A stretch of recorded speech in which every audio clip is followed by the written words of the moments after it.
ডাক্তারবাবু, ডাক্তারবাবু, আজকে তো একটা বিশাল কাজ করে ফেলেছি।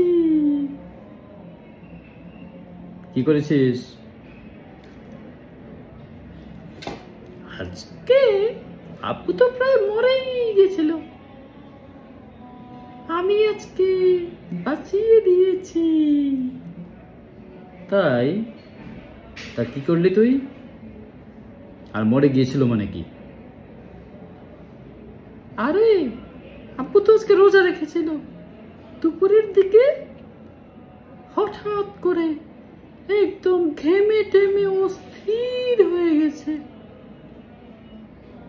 তারপর বলল খুব ক্ষুধা লেগেছে, এরপর থাম করে পড়ে গেল।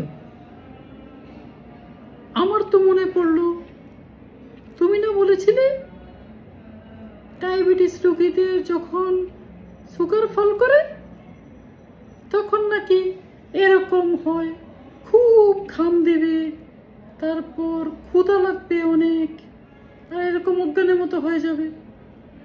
তখন আমাকে চিনি খাওয়াই দিতে হবে। আমি তাই করেছি, রান্নাঘরে চিনির কৌটো ছিল, এনে খাইয়ে দিয়েছি। ভালো করেছি না?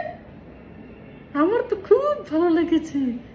আপু সাথে সাথে উঠে বসে পড়েছে। এরে গুড্ডু, তুই তো বড় হয়ে গেছিস দেখছি। হ্যাঁ হ্যাঁ, তুই একদম ঠিক কাজটা করেছিস।